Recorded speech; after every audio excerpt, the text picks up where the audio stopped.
हमारी text books हमें केवल आइंस्टाइन, न्यूटन, मैक्सवेल, फैराडे और टेस्ला जैसे ही वैज्ञानिकों के बारे में ज़्यादा बताती हैं। मैं ये नहीं कह रहा कि ये सब वैज्ञानिक या इनकी खोजें महान नहीं हैं।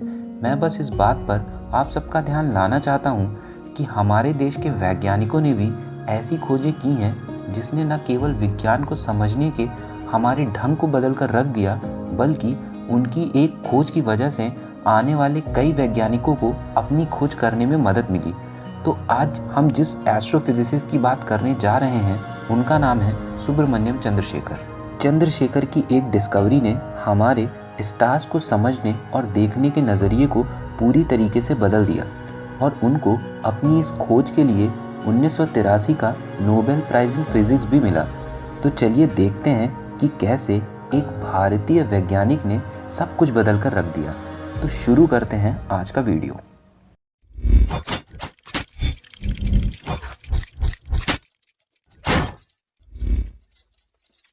सुब्रमण्यम चंद्रशेखर का जन्म 19 अक्टूबर 1910 को लाहौर में हुआ था। उनके पिताजी इंडियन गवर्नमेंट के ऑडिट्स एंड अकाउंट डिपार्टमेंट में एक ऑफिसर थे और उनकी मां को संगीत और किताबों में बहुत रुचि थी। 1930 में सीवी रमन, जो कि पहले भारतीय थे जिनको नोबेल प्राइज़ इन फिजिक्स मिला था, वो सुब्रमण्यम चंद्रशेखर के चाचा थे। 12 साल की एज तक सुब्रमण्यम चंद्रशेखर ने अपनी शिक्षा अपने माता पिता के अंतर्गत की। 1922 में जब वो केवल 12 साल के थे तब उन्होंने हिंदू हाई स्कूल में एडमिशन लिया और 1925 में उन्होंने मद्रास प्रेसिडेंसी कॉलेज में एडमिशन लिया। सुब्रमण्यम चंद्रशेखर ने जून 1930 में बीएससी ऑनर्स इन फिजिक्स की डिग्री हासिल करी और उसके एक महीने बाद ही जब वो केवल 19 साल के थे तब उन्हें भारत सरकार की तरफ से कैम्ब्रिज यूनिवर्सिटी में हायर एजुकेशन के लिए स्कॉलरशिप मिली। भारत से इंग्लैंड के सफ़र पर निकला ये 19 साल का लड़का एल्बर्ट आइंस्टाइन की थ्योरी ऑफ रिलेटिविटी और इस थ्योरी की अनेकों संभावनाओं से काफ़ी प्रभावित था। थ्योरी ऑफ रिलेटिविटी ने पहली बार ऐसा अनुमान लगाया था कि ब्लैक होल्स जैसी चीज़ें भी यूनिवर्स में हो सकती हैं, लेकिन ये अनुमान केवल थ्योरेटिकल था। अल्बर्ट आइंस्टाइन खुद भी अपने इस अनुमान को केवल एक कल्पना मानते थे। अगर आप जानना चाहते हैं कि थ्योरी ऑफ रिलेटिविटी क्या है तो मैंने आई बटन में उसको ऐड कर दिया है। सबसे ज़्यादा हैरान करने वाली बात तो ये है कि चंद्रशेखर की खोज से पहले सब वैज्ञानिक ये मानते थे कि सभी स्टार्स अपनी मौत के बाद केवल एक वाइट डॉर्फ बन जाते हैं, जबकि यह पूरी तरह से गलत था। इंडिया से इंग्लैंड के अपने लंबे सफ़र के दौरान उन्होंने तारों की उत्पत्ति और उसके ख़त्म होने के तरीके पर रिसर्च किया। जब उन्होंने एल्बर्ट आइंस्टाइन की स्पेशल थ्योरी ऑफ रिलेटिविटी और क्वांटम फिजिक्स के नियमों को तारों के ऊपर लगाकर देखा तो वो हैरान हो गए और उन्होंने पाया कि हर तारा अपनी मौत के बाद वाइट डॉर्फ नहीं बनता। चंद्रशेखर ने पाया वो तारे जो कि हमारे सूरज से करीब 8 गुना या उससे कम भारी थे, वो अपनी मौत के बाद वाइट डॉर्फ बन जाते थे। ऐसा इसलिए होता था क्योंकि इन तारों के कोर में ग्रेविटी का प्रेशर इतना ही होता था कि वो हाइड्रोजन को हीलियम में और हीलियम को कार्बन तक ही फ्यूज कर पाते थे। और एक वाइट डॉर्फ जो कि सूरज के द्रव्यमान या मास का 1.4 टाइम्स या उससे कम होता है, वो कार्बन को आगे नियॉन में फ्यूज नहीं कर पाता है और वो तब तक सिकुड़कर छोटा होता रहता है जब तक उसे इलेक्ट्रॉन डीजेनरेसी प्रेशर नहीं रोकता। ये क्वांटम फिजिक्स का वो सिद्धांत है जो कि 2 इलेक्ट्रॉन्स को एक ही क्वांटम स्टेट में आने से रोकता है। आसान भाषा में ये प्रिंसिपल इलेक्ट्रॉन्स को एक दूसरे के काफ़ी करीब आने से रोकता है, जिसकी वजह से एक वाइट डॉर्फ में बिल्कुल उतना ही दबाव रहता है जिससे वो अपनी ही ग्रेविटी के प्रेशर से और न सिकुड़ जाए और तारे के इसी अंदरूनी और बाहरी दबाव में बराबरी होने की वजह से हमें एक स्थिर तारा मिलता है।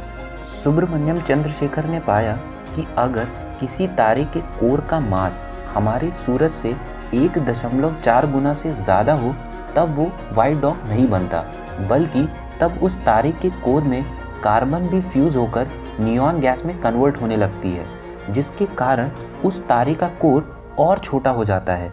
ये न्यूक्लियर फ्यूजन तब तक चलता रहता है जब तक सबसे हैवी एलिमेंट जिससे न्यूक्लियर फ्यूजन ना हो सकता हो, जो कि है आयरन, उससे तारे का कोर भर नहीं जाता। आयरन न्यूक्लियर फ्यूजन का वो स्टेज है जिसके आगे आयरन को फ्यूज करने पर हमें किसी भी तरीके का रेडिएशन या एनर्जी नहीं मिलती है। अब फ्यूजन रुक जाने की वजह से स्टार का कोर आखिरी बार कोलैप्स करता है या सिकुड़ता है। अगर उस स्टार के कोर का मास 1.4 से 3 सन्स के मास के बराबर होता है, तब न्यूट्रॉन डीजेनरेसी प्रेशर उसके कोर को पूरी तरह कोलैप्स करने से रोकता है, जिसके परिणाम स्वरूप हमें एक न्यूट्रॉन स्टार मिलता है। ये मैटर की सबसे डेंस स्टेट होती है। एक न्यूट्रॉन स्टार केवल 15 से 20 किलोमीटर ही बड़ा होता है, करीब एक छोटे शहर के बराबर, लेकिन उसका मास एक पूरे सूरज के बराबर होता है। एक कैलकुलेशन के हिसाब से केवल एक चम्मच न्यूट्रॉन स्टार का मास 10 मिलियन टन्स या करीब 20 लाख हाथियों के बराबर होता है। लेकिन अगर उस स्टार के कोर का मास 3 सूरज से भी ज़्यादा हो, तब न्यूट्रॉन डीजेनरेसी प्रेशर भी उसके कोर को कोलैप्स होने से नहीं रोक पाता, और तब उस तारे का कोर पूरी तरह से कोलैप्स होकर एक ब्लैक होल बन जाता है, जो कि हमारे ब्रह्मांड में मौजूद सबसे रहस्यमयी चीज़ें हैं। मैंने ब्लैक होल से रिलेटेड एक वीडियो आई बटन में ऐड किया है। आप उसकी मदद से ब्लैक होल्स के बारे में बहुत कुछ सीख सकते हैं। 1.4 गुना सूरज के मास का यही गणना या यही फिगर ही चंद्रशेखर लिमिट है, जिसने मॉडर्न एस्ट्रोफिजिक्स की नींव रखी और स्टार्स के एवोल्यूशन को समझने में हमारी मदद की। हर महान खोज की तरह इस खोज का भी मजाक बनाया गया, और वो भी एडिंगटन जैसे फिजिसिस्ट द्वारा। सर आर्थर एडिंगटन वो फिजिसिस्ट हैं जिनके एक्सपेरिमेंट्स ने आइंस्टाइन की थ्योरी ऑफ जनरल रिलेटिविटी को प्रूव किया था, क्योंकि उनके एक्सपेरिमेंट के पहले आइंस्टाइन की इस थ्योरी को सब एक मनगढ़ंत कहानी मानते थे। आइंस्टाइन ने एक कॉन्फ्रेंस में ये तक कहा था कि मैं जानता था कि मेरी थ्योरी सही है, लेकिन मैं इसको प्रूफ कैसे करूं, इसका मुझे कोई भी अंदाज़ा नहीं था। इसीलिए मैं एडिंगटन का दिल से शुक्रगुजार हूं, और मैं आज जो भी हूं उसमें एडिंगटन का बहुत बड़ा योगदान है। न्यूयॉर्क टाइम्स के मुताबिक आर्थर एडिंगटन ने 1935 की रॉयल एस्ट्रोनॉमिकल सोसाइटी की मीटिंग में चंद्रशेखर की इस थ्योरी का खुलकर मजाक बनाया था। ये घटना 24 साल के चंद्रशेखर के लिए इतनी ज़्यादा एम्बैरेसिंग थी कि वो अपने इस काम को छोड़ना चाहते थे। चंद्रशेखर की इस लिमिट को उस समय खारिज कर दिया गया था, क्योंकि इसको एक्सेप्ट करने का मतलब ब्लैक होल्स की मौजूदगी को मानना था, और 1930 से 1960 के दौरान ब्लैक होल्स की मौजूदगी को वैज्ञानिक एक्सेप्ट नहीं कर पा रहे थे। आर्थर एडिंगटन ने अपनी आखिरी सांस तक इस लिमिट को खारिज ही किया था, लेकिन 1966 में कंप्यूटर्स के आने के बाद चंद्रशेखर की कैलकुलेशंस की पुष्टि होने लगी, और जब 1972 में ब्लैक होल्स की खोज हुई, तब सबने उनकी लिमिट को एक्सेप्ट किया।